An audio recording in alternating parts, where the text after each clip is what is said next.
I'm going to give you 3 different workouts, one each for beginners, intermediate, and advanced, that's going to take you through 5 separate exercises. Each one is designed to hit the different areas of the chest and also the different functions of the chest. If you ever wondered whether it was possible to build a bigger chest with just push-ups, then this is the video for you. It starts with your upper chest exercise because you're going to need the most amount of energy to perform it. For the beginners, you're going to perform this from your knees, and we call this a push-away. Now what I want you to notice is that you're not going to be moving just straight up and down, but rather up and back. And what this does is it puts those arms in a relative position above your shoulders at the end of every repetition. This is how you target those upper pec fibers more effectively because they're moving from that low to high position that actually follows the functions of those upper pec fibers. Now, how many repetitions are you going to do here? All of them. See, any rep-based push-up workout is likely to leave you a little bit frustrated with the results that you see because it's not taking you to a point of change or challenge. You need to take each set of this workout all the way till failure, no matter what number that might be for you.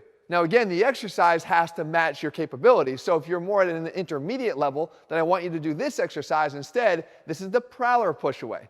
It's the same movement, but this time you're doing it from your toes rather than from your knees, which is going to make the exercise more difficult because you're moving more body weight.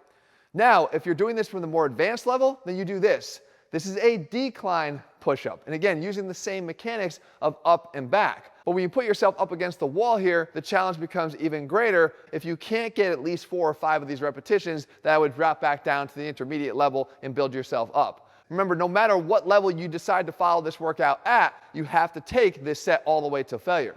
Now here's something that is a bit of a departure from normal push-up workouts. I don't want you to just rest in between exercises because you're going to need a little bit of a reprieve before moving on to the next push-up. But what can we do instead? A little bit of ab work. I mean, you're literally on the floor in perfect position to move into one of 3 different ab exercises. So for the beginners, you would do something here called the V-sit hold. Again, transition right out of that exercise, hold in this position here for as long as you can, and then get into your next push-up exercise. If you're at the intermediate level, it's not just the V-sit hold, but it's a scissor V-sit. I'm going to get a little bit more challenge to the core by allowing my legs to scissor for however long I can until I can no longer hold this position, and then I move into the next exercise. And for the advanced, you're going to transition out of that decline wall push-up into the scissor V-up. So we're not just increasing the difficulty of the push-up, but we're increasing the difficulty of the ab exercise you do in between push-up sets. As soon as you're done, you move right now back into the next exercise. And this time, we lower down the focus to that big, broad area of the chest. We're talking about those sternal fibers. And here, the exercise that's going to do it best for beginners is going to be that standard knee push-up. Make sure you're fully extending your elbows, you're not shortchanging any repetition, and you lower yourself down with good push-up mechanics all the way to the floor and back up. For the intermediate level here, you're going to have to pick those knees up once again and perform a standard push-up. And again, not sacrificing form along the way, making sure that every repetition is a good one. Just make sure that you perform all of them that you can until you can perform no more and you reach actual failure. And finally, for the advanced, you're going to perform this variation, which is the archer push-up. And we're making it a little bit more complex, but we're also increasing the challenge on the chest. And again, regardless of which variation you're following here, you're still going to take it all the way to the point of failure, or really, like I said, to the point where the challenge actually creates a change. Once again, here you don't just rest after the completion of the second exercise, but you go back to your assigned ab exercise. So again, beginners go back to that V-sit hold, the intermediates go to that V-sit scissor, and then the advanced go into that scissor V-up. You do that for as long as you can until we hit the third exercise here, this time targeting the lower chest. And the beginners are going to do the incline push-up to do this best. All you're going to need here is either a box or a bench or even your own staircase at home. The main thing that's going on here is that you're changing the angle of your body and most of all the orientation of your arms relative to your body. Remember I said if you wanted to hit the lower pec fibers, you want those arms to be angled more downward as if they would be in, let's say, a traditional dip. Well, here we can do that. And again, by just performing the regular push-up motion with the angle of the body now changed, you're going to do exactly that. You're going to target those lower pecs better. Now, if you're at the intermediate level, the exercise becomes the pseudo planche push-up. Now here, your focus should be on just shifting your body weight a little bit forward off of your toes and more in the direction of your shoulders to create a little bit of that forward lean and sort of backward angling of the arms. This is enough, again, small but important, to shift the focus more to those lower pecs and to give you the result that you're looking for, maybe missing with the push-up variations you're doing right now. And then for the advanced, we have the modified Hindu push-up. And the difference between this and the intermediate exercise is just a little bit more range of motion, a little bit more travel in that forward direction to put a little bit more of that stress and focus on the lower pecs. It differs from the traditional Hindu push-up because we're not allowing ourselves to swoop back at all. Once we reach the level of the ground, we come right back up again and push ourselves forward. Again, all the way to failure, and before you move on to the fourth exercise, of course, you have to take your ab break by doing the respective exercise that corresponds to the level of difficulty that you're following. Now, this is where a good push-up workout that targeted all three areas of the chest might end and therefore not be a good enough push-up workout, or in this case, a perfect push-up workout, because we're still missing one of the main functions of the chest, and that is the movement of the arm across the chest like we would in a fly. How do we do that when our hands are fixed in place during a push-up?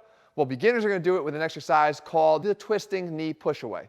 And what this does is it allows us to get some relative adduction of the arm. In other words, again, we can't lift it and cross it across the body in this case, but what we can do is twist the torso closer to the arm to create that relative adduction of the arm, to engage the chest in a way that's not typical for a standard push-up where our hands are fixed in place. You want to alternate twisting to the left and right sides, making sure to push off of that hand all the way up onto your fingers if you can, to really gain as much range of motion into adduction as possible. For the intermediates, the exercise is the same. The challenge becomes more difficult because once again, you're getting off the knees. Here, once again, you're alternating between the right and left sides, still trying to do the same thing in terms of reaching through, almost pushing through up onto your fingers if you can, to increase the range of motion that's possible with this relative adduction.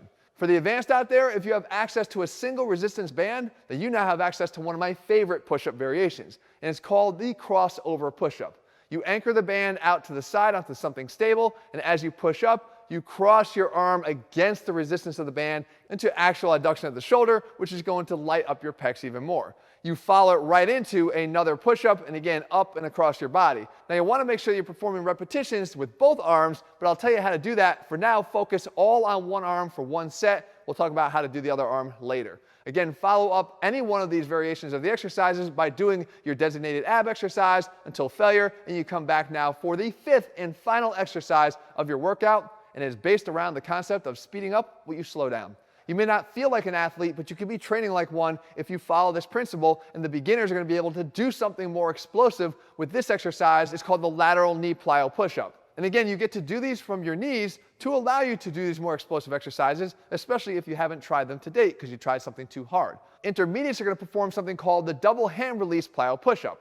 And the hand release is actually removing momentum, forcing you to become more explosive from a dead stop. And then the plyo portion of this is actually ensuring that you're becoming explosive enough. And again, taking these all the way till failure, no, maybe not a lot of repetitions, but make them high quality explosive ones if you want to see the benefits of this particular exercise. And again, you're going to follow that up this one last time with the ab exercise designated for your ability level.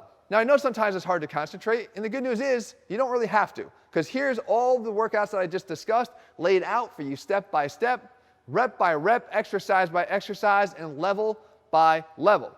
Now, at the end of one completed level, you want to rest 3 to 5 minutes and perform a second if possible. And it's during this second round that if you performed the right over left version of that banded crossover, then you would switch it up and perform the left over right. Push-ups can build a bigger chest if you know the right variations to do and the right way to sequence them. If you're looking for a complete program, you can find a bodyweight only program over at ATHLEAN-X.com called Zero. And if you want to know all about chest exercises and where they rank amongst each other, including push-ups, you can find that in my chest exercises ranked video here. Guys, make sure you click subscribe, turn on notifications so you never miss a video when we put one out. All right, guys, see you soon.